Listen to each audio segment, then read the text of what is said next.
महानदी जजाति महाशिव गुप्तंक ताम्र फलकर महानदी जार शीतल शिखर परसरे रतिक्लांता मदांगनांक श्रम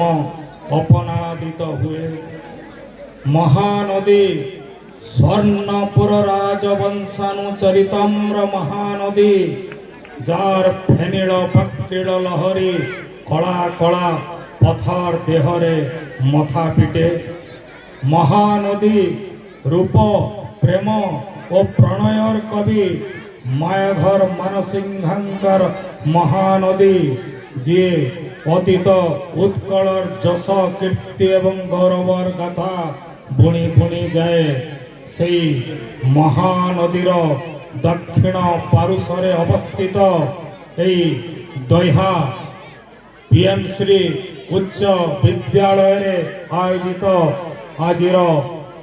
वार्षिक उत्सवर सम्मानास्पद सभापति महोदय वरेण्य मंचासीन अतिथिवृंद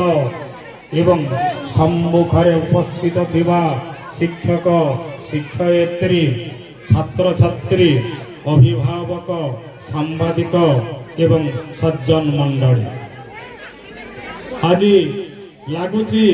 सते जेमिति एई सभा हेउची तीनोटी धर्मर समन्वय स्थली। यह वैष्णव शैव एवं शाक्त धर्मर त्रिवेणी संगम मंचरे तेबे एइठी पुणी विराजमान करिसंते कंटामाल निर्वाचन मंडलीर सुनाम धन्य विधायक परम पूज्य गुरुप्रतीक श्रीयुक्त कन्हई चरण डांग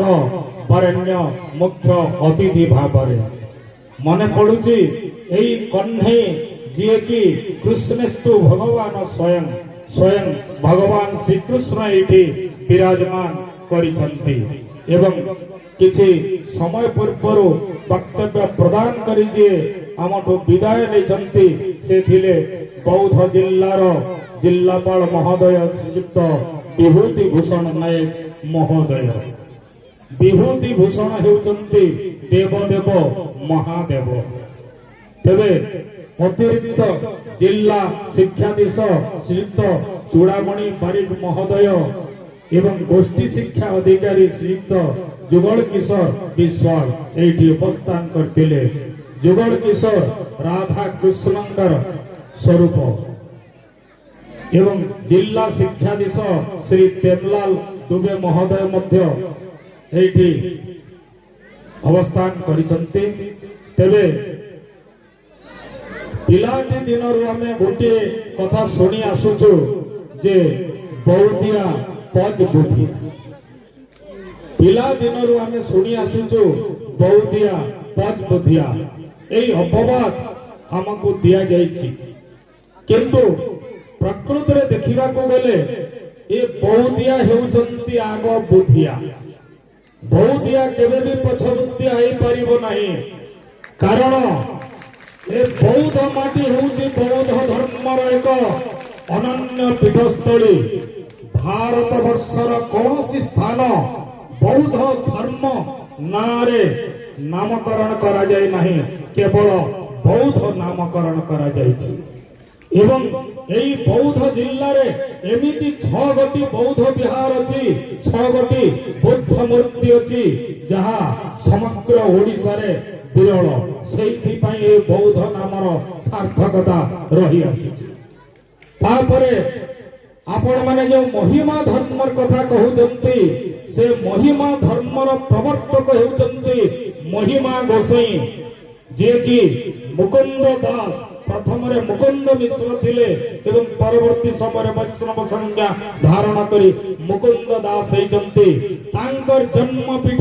एवं धर्म प्रचार पीठ थिला एई बौद्ध माटी। तांकर 2 जन शिष्य थिले गोविंद बाबा बला सिंगार जहांकर आश्रम रहिछि एवं द्वितीय शिष्य हेउचंती संत कवि भीम भई। तबे समग्र ओडिसा तथा ओडिसा बाहर ख्याति अर्जन करथिबा एई महिमा धर्मर आद्य पीठस्थली हेउछि आपणकर बौद्ध माटी। तेबे बौद्धिया पज बुद्धिया हेले केमिति तापरे आपण माने जगन्नाथ धर्म संस्कृतिर कथा जानि छंती आम सुवर्णपुर बहु प्रसिद्धि अर्जन करिछि पाताली श्रीक्षेत्र भावरे सेई कोट समलेई किंतु सेई जगन्नाथ सेठी जो 144 वर्ष आत्मगोपन करिथिले बोली कहा जाउछि केउठु जाइथिले सेई जगन्नाथ मादला पांजी कहूछि रक्तबाहुर आक्रमण रे शोभन देवंकर द्वितीय अंकरे पुरी श्रीक्षेत्र श्री जगन्नाथ को स्थानांतरण करा जाइतिला सुनपुर निकटस्थ गोपाली ठारे पाताली करा गला मु बड़ बड़ ऐतिहासिक विद्वान मान को प्रश्न करूची ए रक्तबाहु आक्रमण हेउची 782 ख्रीष्टाब्दर कथा सेते बेले पुरी ठारे कोनसी विष्णु मंदिर थिला ना जगन्नाथ मंदिर थिला 1110 परे जाई चोड़गंग देव सेठी आरंभ करिथिले श्री जगन्नाथ मंदिर तेणु तस्मिन काले पुरी रु जगन्नाथ सोनपुर को आसीबा संभव नुहे सत कहिबा को गले पुरी को कहा जाय उड़ीसा एवं आपणकर बहुत फुलबाणी अंचल हेउची ओड्र देश अष्टम नवम शताब्दी रे यह ओड्र देश भाव ख्याति अर्जन करिथिला तेबे ओड्र देशर सार हेउचंती उड्रेश श्री जगन्नाथ महाप्रभु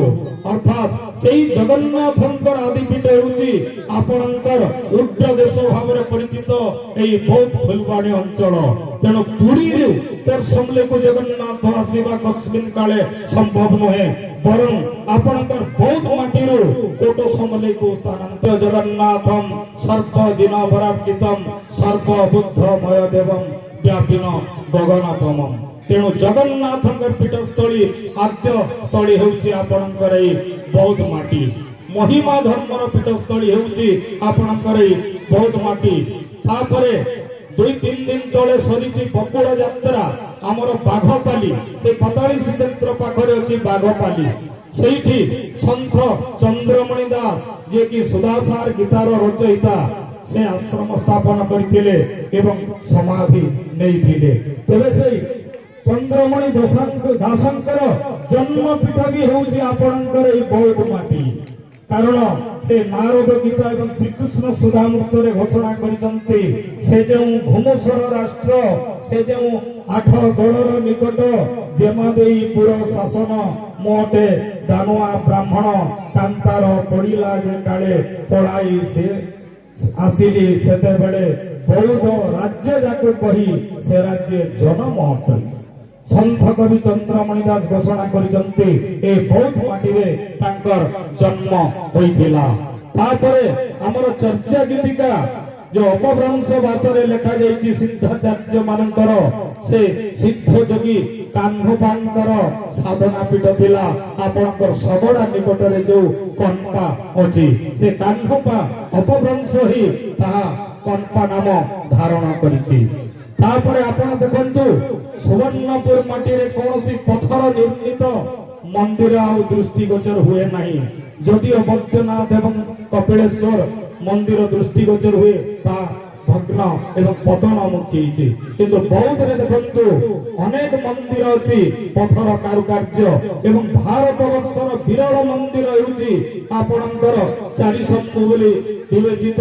नीलमाधव एवं सिद्धेश्वर हरिहरंकर उपासनार पीठस्थली सेई जजातिंकर राजधानी थिला जत्ति एवं से जजाति ही एटी नीलमाधव उपासना द्वारा प्रभावित हुई एवं डमाल मानकर स्तंभेश्वरी देवी द्वारा प्रभावित हुई से पुरी ठारे प्रथम करी पुरुषोत्तम मंदिर निर्माण करथिले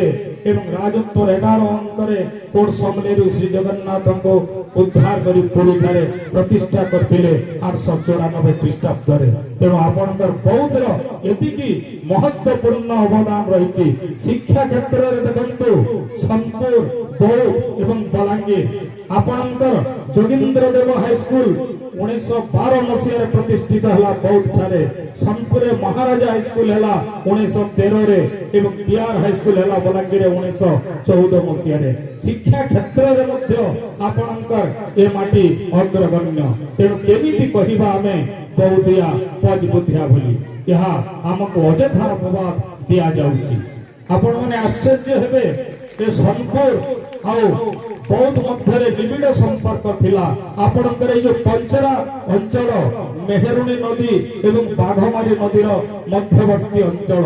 यह सोनपुर राज्यर अधीन थिला। सोनपुर गोटे जमीदारी हेउछि पंचरा। जेतेबेले बौद्ध रे राजत्व करुथिले विश्वम्भर देव 1778 ख्रीष्टाब्द 1817 मसीहा मध्य सेही समय